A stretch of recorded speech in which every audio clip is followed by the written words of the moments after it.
I'm Scott Galloway.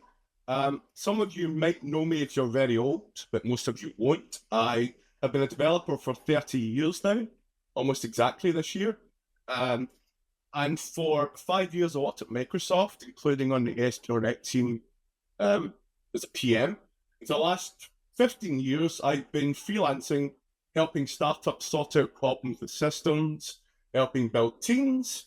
And since 2 weeks ago, I'm now full-time on building my own stuff. So it's been exciting.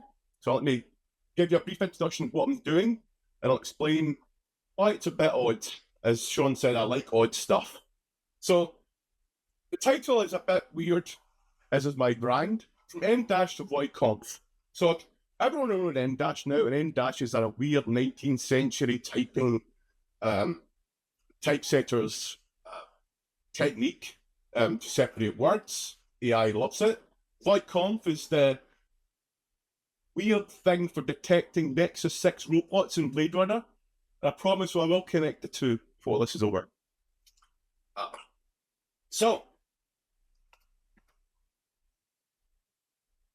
Title. This is a horrible title. A title you've seen many presentations and every other LinkedIn post. It's a tell. It's full of tells for an AI-driven piece of generated text. It has an M-dash, I just mentioned. That's a 19th century thing in training corpuses that no one's got in their keyboard. So it's probably an AI doing this. It's got weird buzzword terms that don't really mean anything. Synthetic interaction is dribble.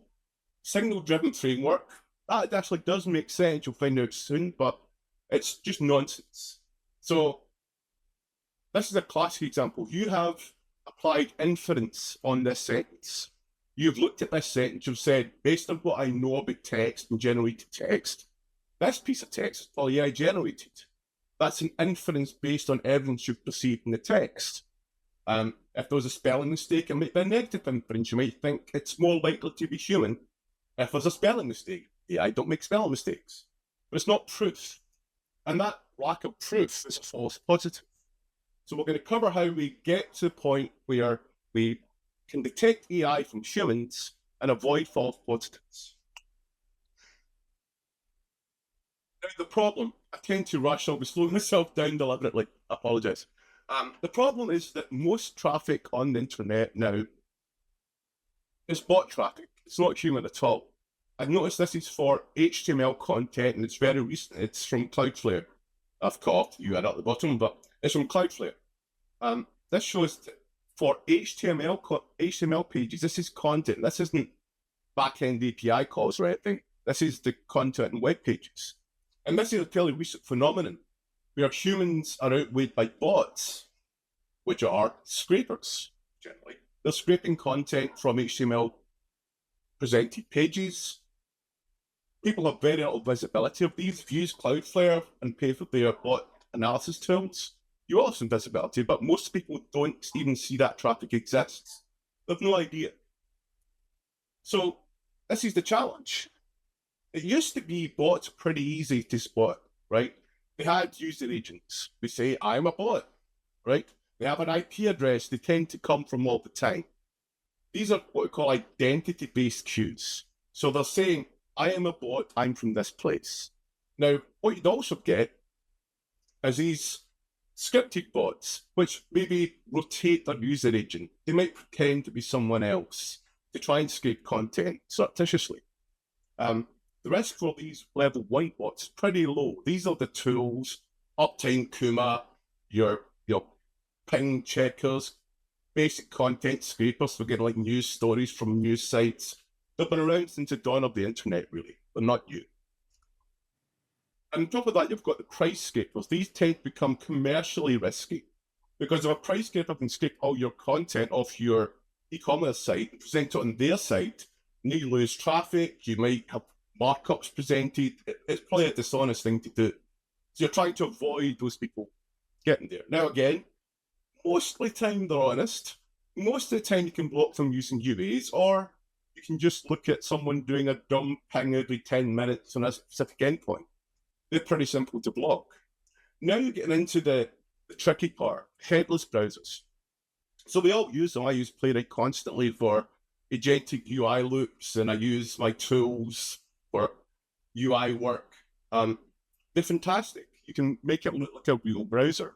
However, there's a big problem with them. You can use them to scrape content.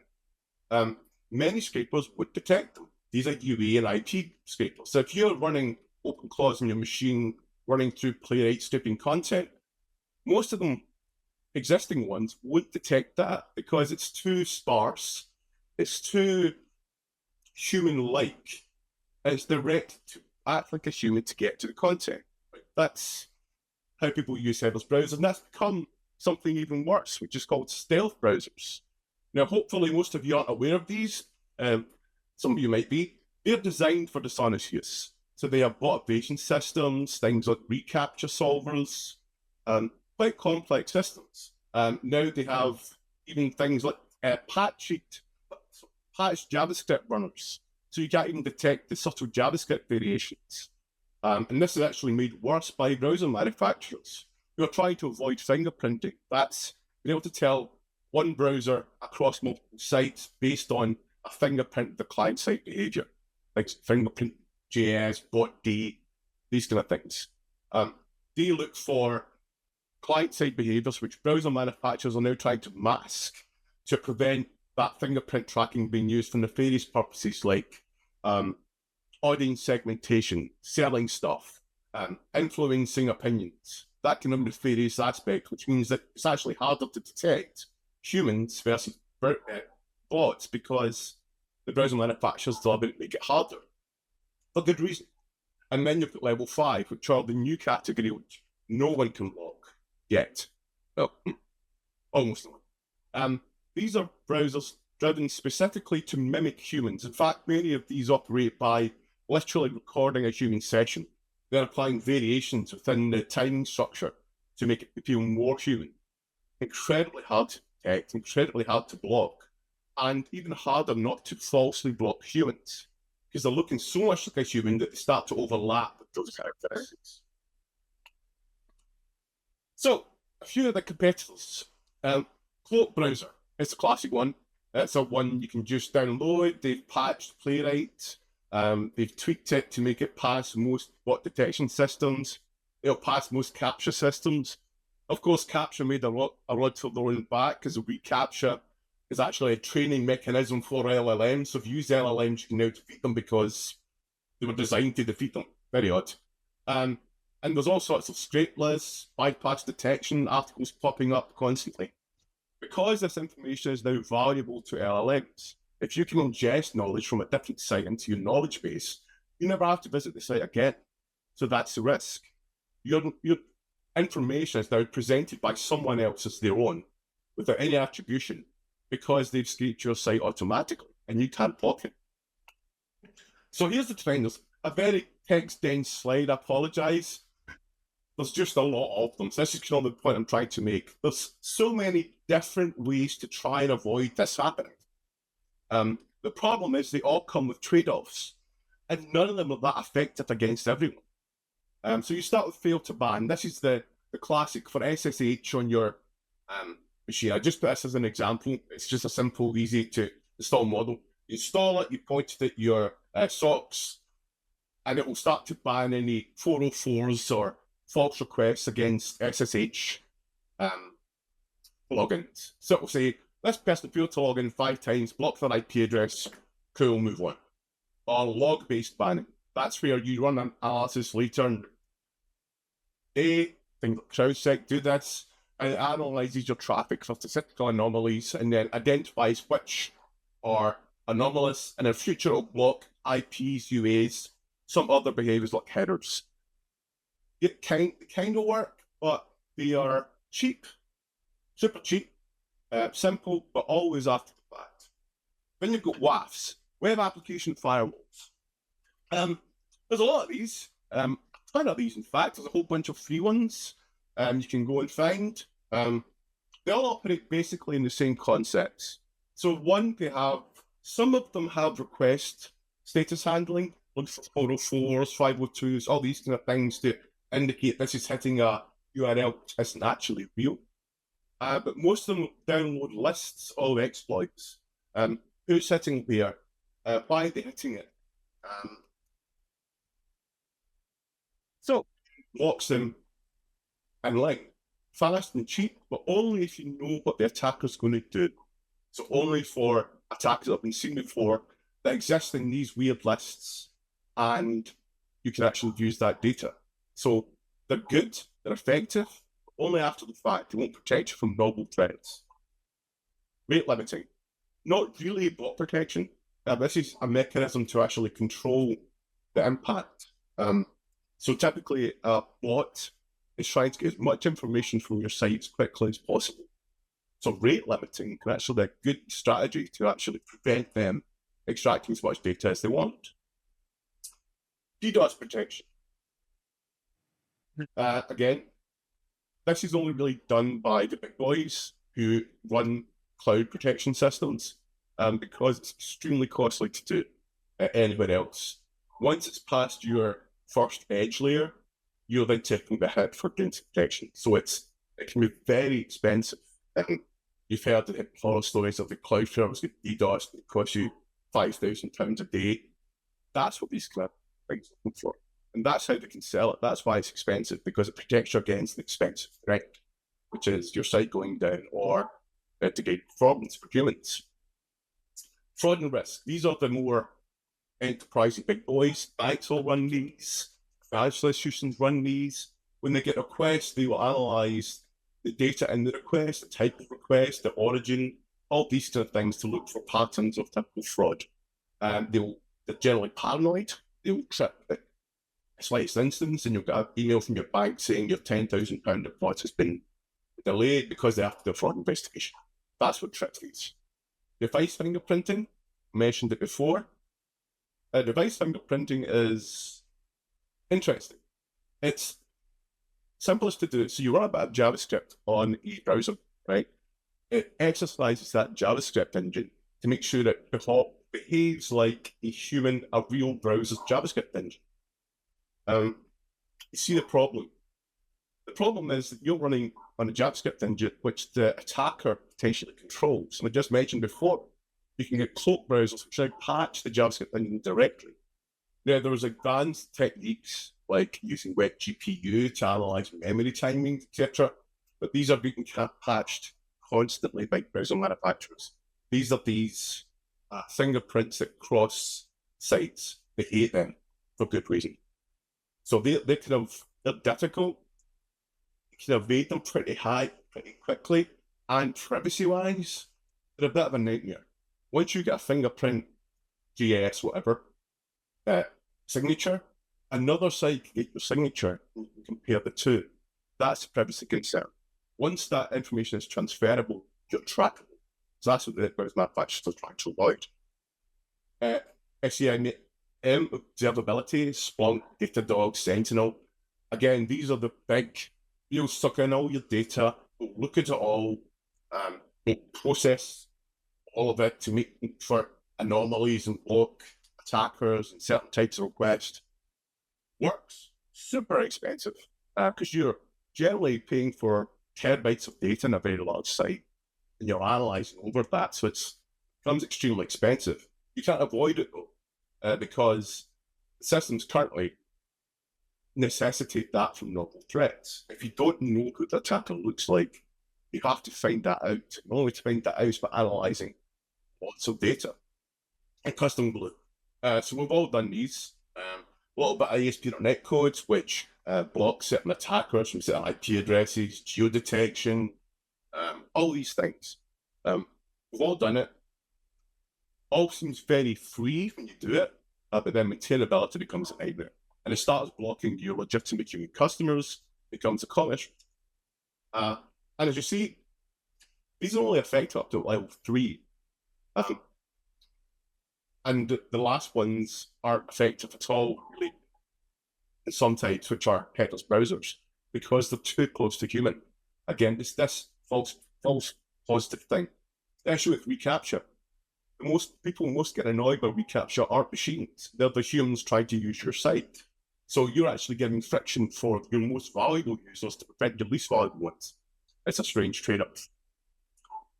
So the problem is the LLMs change math. So previously you had to write a script. You could write a mutating script, you could get really fancy with it, right? But previously you had to write it. So there was some logic in there. Randomization was tricky. Doing things like sub-resource randomization, which we'll come to, is almost impossible doing it through scripts. You have to very carefully time things. So LLMs change in math. They very pretend to be human. In fact, they can just copy humans, randomize from there, or even take estimates. So it becomes not a place of you can protect against these. You can't. Someone specifically determined enough, it's the old protecting against state intelligence services on your own network. You can't do it. The trick is not to be interesting enough for them to take an interest. So you can't feasibly 100% protect against LLM-driven scrapers. What you can do is make it so expensive for them to run it that the data they can extract is less valuable than the resources they spent to extract the data. That's what you're trying to get to involve security, really. So the problem, as I mentioned, most of these use UAs and IP addresses, which kind of worked when the internet was a static place. People weren't running home servers, scraping content most of the time. You ran it on an IP address or some VPS somewhere. You had a UA sent it on. So the problem with it is it's tricky, easy to rotate UA. You can change the UA any way you want, get anything you want each time you send a request. IPMs can use VPNs, Tor, residual IPs. So again, you've got local agents running locally. You've got these big scrapers running on data centers. If your site is logged data from Singapore, that's why you get LLM scrape constantly. So these are scraping content from your site and using it to ingest into their systems. Things like Googlebot, for example. That's a nice bot, actually. You can easily block that if you know what to look for. That's using your content, presenting the search and not linking to your site. That's what you're trying to protect against in this sort of strange niche time. It doesn't matter. Who they are doesn't really matter. It's what they're doing that matters. So identity and getting focused too much on identity is a negative. So if someone is shown to be human today, well, that could have been the training for the LLM they're going to run tomorrow. So if they run an element tomorrow, which runs exactly the same timing as that previous recording, great sign, nothing currently looks like that kind of fine-grained stuff, apart from the big fraud systems. Big fraud systems do look for those kind of cross-correlative stuff. It's a computer forensics approach, where you correlate multiple data streams to find what you're actually doing. So what it means after identity, I'm going really quick again, sorry. So what it means is looking at behaviors. So if this seems almost familiar, this is because forensics, which was one of my previous careers, I was in forensic psychology. This is what you do in forensic psychology. You look for behaviors which are non-maskable. So you can't cover up those behaviors. So there's something which gives away the underlying psychology or psychiatry, pathology, or criminal psychology, the criminal's identity. So you're looking to infer identity from behavior, not look at identity then infer behavior. It doesn't really work. So what in bot requests and automation, which will I mention this for automation? For automation, you're looking for what humans and machines do different. How do they act different? And these are things like timing across requests. Like what's the timing difference between requesting content page, HTML page, requesting CSS, WebSocket escalation, if there's WebSockets involved, etc. How do those work?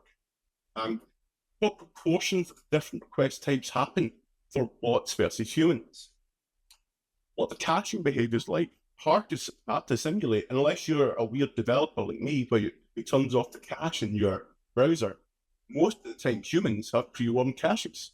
Bots tend not to, because they're different instances. Timings across sessions.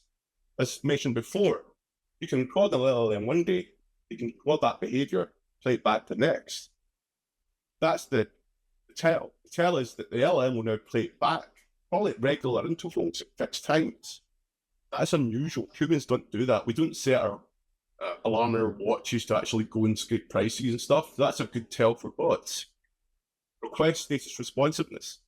Odd one. So if you send a 429 retry after status code, do they?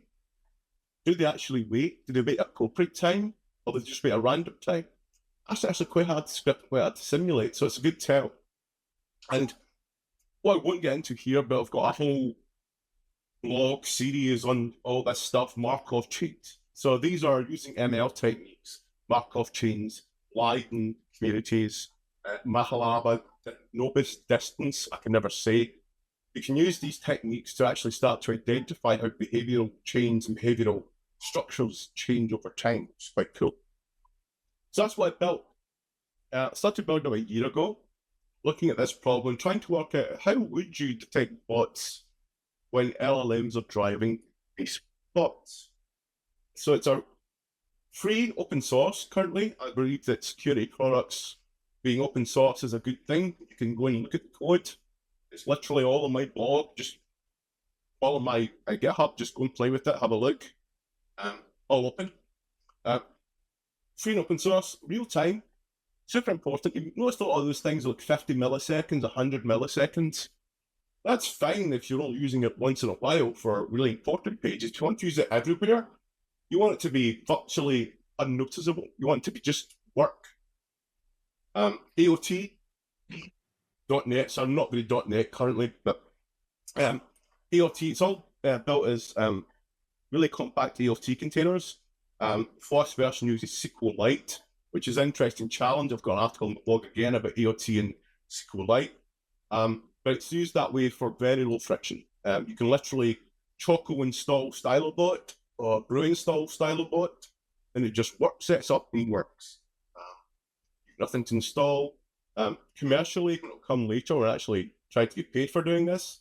That'll have Postgre and it'll be much higher throughput. Mind you, saying that SQLite is annoyingly high throughput because I've got it's a batching, sampling, behaviorally shaped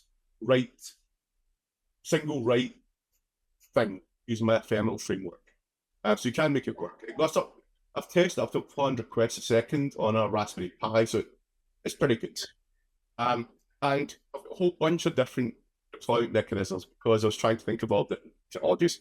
The main thing is the gateway using Yarp gets a reverse proxy, David Fowler's, I guess someone else used it now, reverse proxy thing. And if you put a little bot detector on a gateway, it becomes really useful because then you can then protect anything behind it.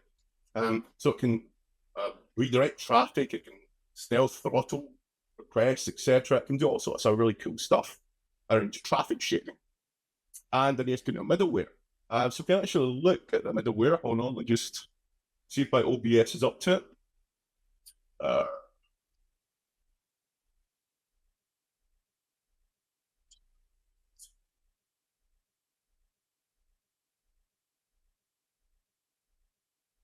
Okay, let me just try and drag it over there.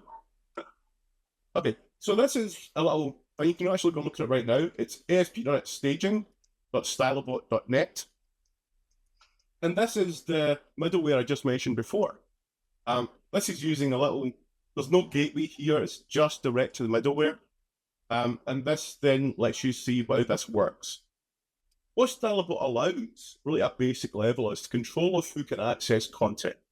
Either at the edge, where you say, no, you can see this content, you can't get in, or within an application, which gets interesting. So you can do things, for example, if you want to gate content based on the risk they present, you can just specify the risk you're allowing. So if I switch this over to one of the normal bots, you can specify, you wouldn't get that version, you get the other version because you are a bot. You can also do signal-driven variation. Signal-driven variation is a bit of an odd one. Let me try and actually show you the code for this. Again, my OBS skills may not be. So, okay. Apologize for the presentations, but Okay, so basically, believe me, it allows you to do some really cool stuff around variation. Kill that. Okay, so this is how it looks like in middleware in the source code. Really, I'm trying to make it really simple. I was with ASP.NET PM, so I know that the simpler you make something, the more likely it's people to use it. So that's very focused thing. And again, this is all running. So it runs in a few different modes. So it can run in middleware. Everything runs ASP.NET. It downloads itself. It takes care of itself. It's very nice. You can run it in a gateway mode, in which case this will actually, controls will talk to the gateway for the data. There's no local data store then. And a few other modes. So again, it lets you control very closely based on these things called signals. You see these signals here? So these signals are little tiny, think of them as events, but not really. Again, I won't get into it much. But they're very small events you can use to take the signals based on. So in this one, IPS data center, that's the signal. There's a signal in the system called, this is a data center IP, therefore, you present this based on that condition. And you can do it human only, that's the most common one probably. And you can also do things like honeypots. So you can honeypot an entire form where you drop it in a honeypot thing, and it says if it's a bot, then present these extra fields. The bot will fill them in, the human won't, because it'll be hidden in some way. And that's a really good indicator for a bot. So you can take all sorts of like actions once you have the ability within your code to actually make those decisions. Those decisions to really work. Keep seeing the screen. Okay, that's right. All right. So identity-based behavior. So as I said, current approaches are either aggregate over massive quantities of traffic. Cloudflare teams running, they've got ML systems running against traffic to make rapid models. They are operating at bulk. Or client-side fingerprinting of static rule sets. Again, both pretty easy to bypass. Client-side fingerprinting, increasingly popular, but increasingly actually useless, which is quite a tricky thing to communicate. And they're based on the old ideas. The old ideas are that UAs and IPs are pretty static, and people are mostly honest about it. Or they're dishonest in a very regular way, so you can easily block them. So that's the issue. That's changed. Now that people have the ability to write code on their systems to go and scrape Amazon twice a day. Amazon actually can't, but same point. This is now ubiquitous. Everyone can do this. Everyone can write scraper. Everyone running OpenClaw probably is writing scrapers right now. Even if they don't know it, they're fetching data from external sites. You'll be told occasionally I can't get that data because someone's got a block system. But there's no perfect security again. You just have to make it cheap enough to be useful. So, I promised I'd get to Blazor. This is where I get to. So, Voight-Kampff in Blazor is a behavioral inference system, believe it or not. And I'm not just trying to shoehorn it in here. It really is. So, what you do in a Voight-Kampff, you use multiple questions over a period of time. You monitor the reactions to the questions. HTTP status codes, for example. You monitor emotional responses which are subliminal, you can't control. Then you measure across those. This is a classic forensics. You compare across data, you compare across a corpus of data, a corpus of evidence, to actually work out what the underlying pathology, underlying identity of the person is. Are they a Nexus 6 robot? And again, Blade Runner, they don't even know they're Nexus 6 robots. Rachel took ages to discern because she didn't know. LLMs are kind of like these. They don't know they're being asked to do nefarious stuff. They should, probably, but they don't. So they're trying to be as human as possible because that's what you ask them to do. So now you have to try and detect these things which are trying to be human without detecting humans and doing what Blade Runners do to them. So forensics. Infer the underlying what is this based on evidence? Not who is this necessarily. What is it? What are they doing? What are they going to do? Can we infer that from their current behavioral state? How do you do that? So It comes from forensic psychology, called behavioral inference. Behavioral inference is, again, as I mentioned, looking at behaviors and inferring underlying pathologies. For example, in my previous career, I was working with dementia patients. So by certain tells and certain characteristics of how your memory works, of how your responses work, emotional outbursts, for example, can give underlying pathologies to dementia states, to a psychologist or a psychiatrist. That's useful in forming a diagnostic plan, scans in each, for example. So these are important, and they're important in all sorts of weird places. So where it came from was my experiments into RAG, retrieval augmented generation. What we call the lazy approach to RAG is just split your document into segments, embed each one, which is finding a position in 718 dimensional vector space for the segment based on semantic meaning. Then you put that in a vector DB, and then you ask a question, you do the same kind of embedding to the question, match it against them, find the results, and you can generate a response. So it became interesting. What if you don't look for the end dimensions on a piece of text, the semantic meaning? What if instead you can gather a whole bunch of data about a single entity? And this entity in this case would be a web file. So I gathered everything I can, a whole bunch of stuff. In fact, I gathered over 400 different signals from, I think, 57 different detectors. And these all contribute a tiny little bit of evidence. None of them is particularly diagnostic. UA kind of is. If someone says I'm a bot, I'm probably a bot. You have to worry too much about them. But if someone says I'm a human, then it starts acting a bit botty. Or it's a training one, where you've trained as a human, and then the next time you see that same signature, it's a bot. You can detect those changes. So that's what the basic principle is, and you can look in this blog article. I've got a whole theory on it across a dozen different systems, from RAG to deep research, image summarization, document, a whole sort of complex stuff. So that's really where this came from. What did we start treating a behavioral request or a session of requests as a contributor to a behavioral fingerprint, not an identifying, but a behavioral one, which gives you some information on a client. So signals. I mentioned these a lot. Signals are this weird concept I came up with. Let me try to share this screen, because this is probably quite useful.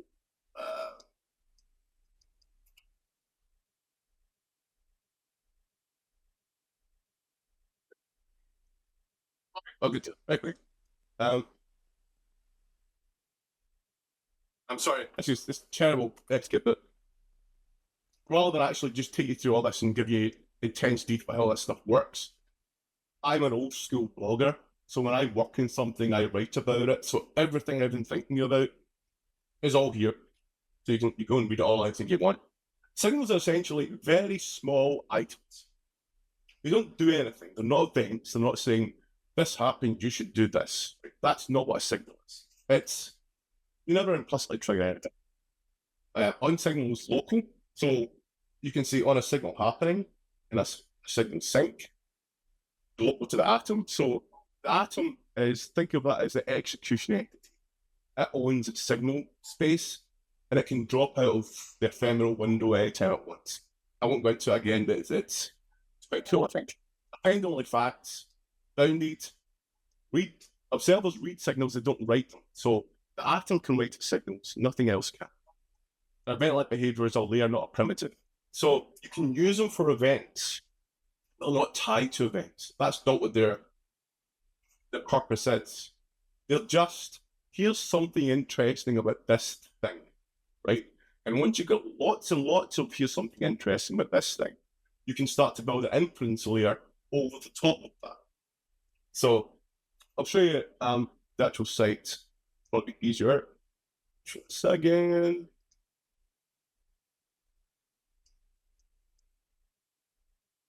No, I've actually got this working. It's quite useful. So let's look.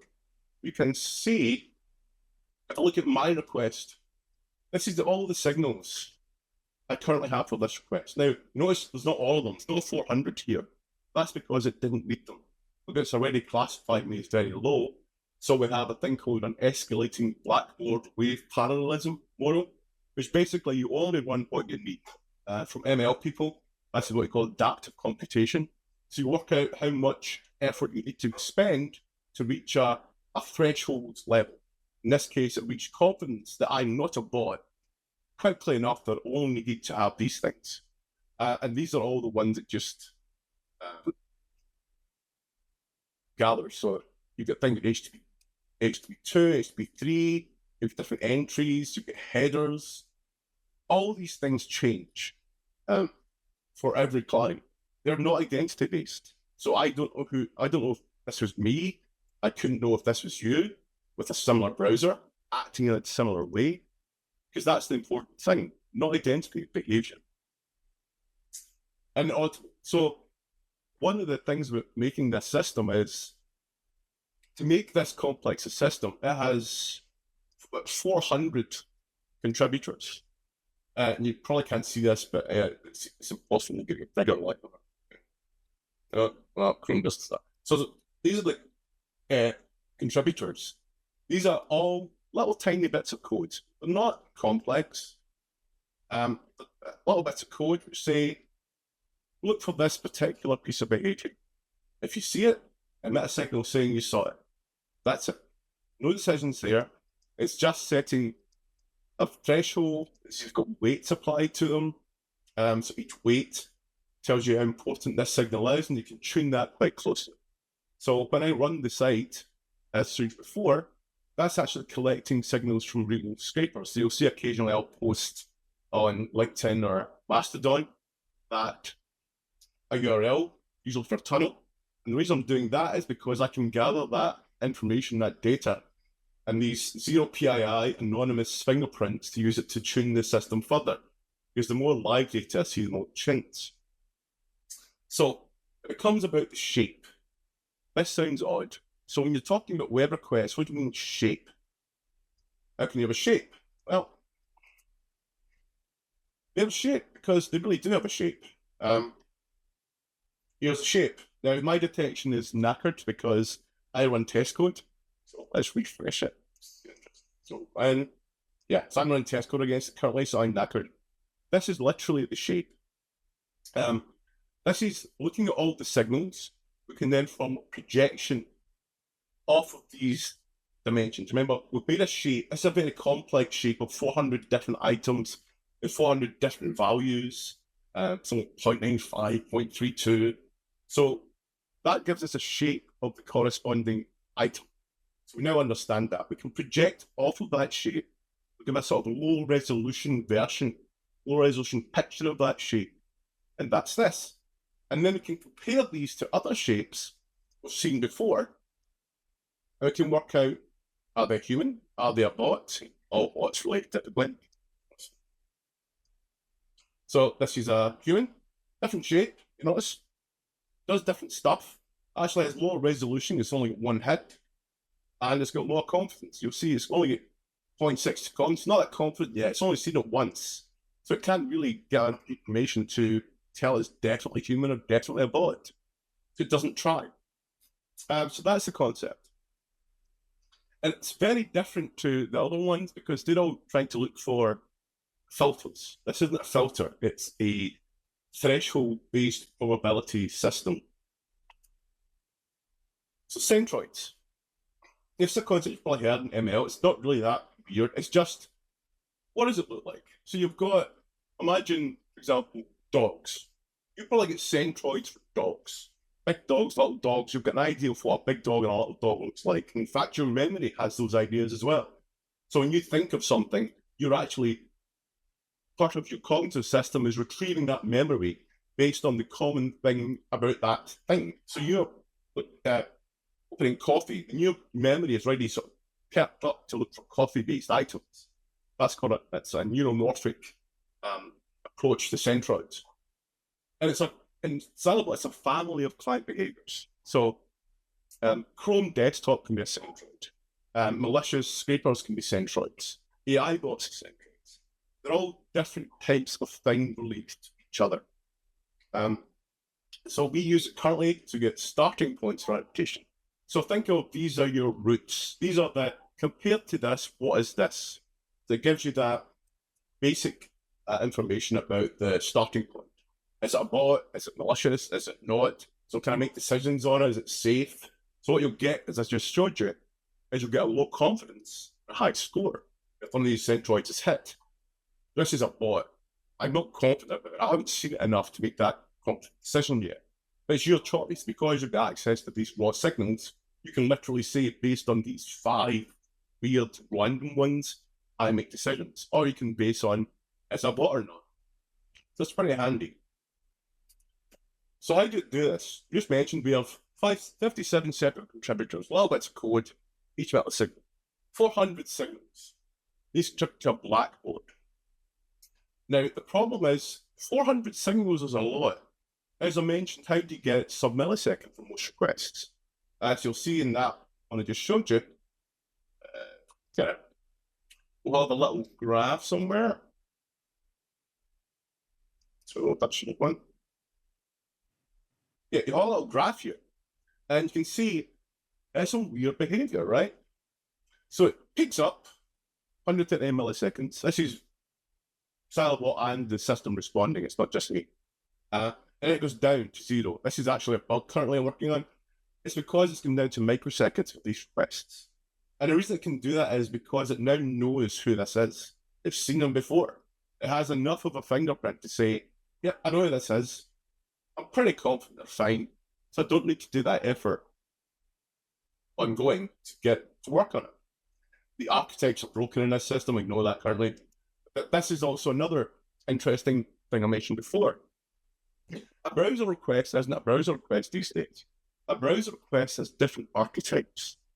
So it has, a browser can operate as a WebSocket upgrade. That sends different headers. It sends different request shapes. It can operate in XHR mode. So you'll see it in Chrome DevTools. XHR is requesting data. It's still one of them. Negotiates and navigations. So these are interesting because bots don't do the same things in the same way. They don't visit things in the same way a human does. So like, for instance, request some of these that don't exist. A bot would typically do 404s. You've actually got one of these where it's doing a post here. It said, oh, wait a minute, you're weird. Why are you doing that to start with? So it's an elevated response. So that's really what the system's doing. It's working out based on all the requests, what this thing is. And by developing confidence in what it knows what it is, I call it a metastable fingerprint. It's a fingerprint where things can change. So identity, IP can rotate, UA can rotate, country can rotate, the browser type can rotate. You can still assign it into a category of behaviors in this metastable way, which is resistant to rotation, which is the whole idea of the system. And wave parallelism. This is an odd thing. It's why I had to invent mostly lucid ephemeral. Wave parallelism is an unusual execution model from the early days of machine learning research. It's a whole thing. Basically, you can do a lot of things at once, but you're always optimizing for, if you reach a confidence level, stop it all, don't escalate. Or if something requires escalation, you can escalate it and let the next wave take over. So you escalate until you reach confidence. In StyloBot, you can actually escalate it up until LLM. So if you've got a really weird customer, you're not really sure what it is, you put centroids which match it, and StyloBot will identify those because it finds the Mahalanobis distance to the closest centroid, it's all thing. I can then say, okay, LLM, here's all the signals I've collected. I've run everything I've got, I'm still not sure.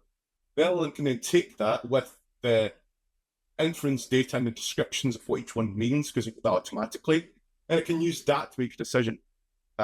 So that's the constrained fuzziness approach, I call it, which is you give LLMs high quality data to infer upon, then you don't have to worry about things like hallucination. Hallucination is an actual part of how LLMs work, and it's due to their corpus not having sufficiently probable matches for the next token estimation.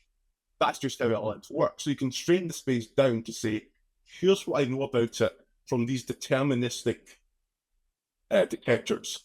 Make a decision based on this, nothing else. So that becomes a much more strained approach to using LLMs for any kind of work. And it's all based on a concept called ephemeral LFU sliding caches. So it all started from iMemory cache with sliding cache expiry. Now, if you actually think about that, what that means that your cache self-optimizes for things you access more often. That's a learning cache. A very simple metric of just apply sliding property. The next time I access those things, they'll be preserved for the next time, so you'll get an ongoing process. So that self-optimizes caches. That's what StyloBot does under the covers. So even though you've got thousands of requests coming in, it can keep the ones that are most interesting to it. So it has low confidence in high bot score, for example. I would say, I want to keep that one. So it'll give it a boost, and it'll keep that around in the window.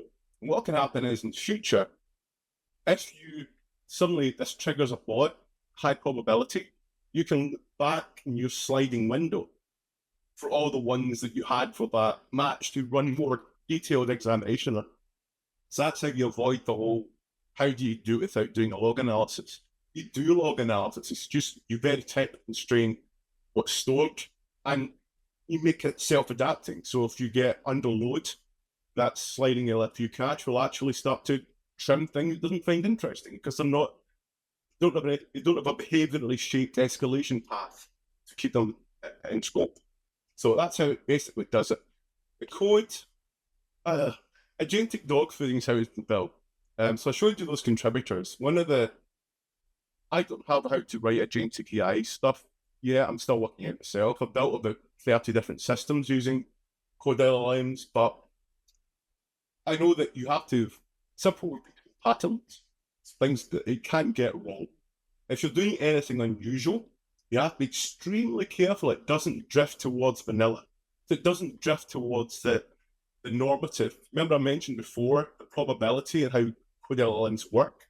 Well, LLMs look for the most normal, the most probable approach to your code problem, for example, and it'll try to pull towards that.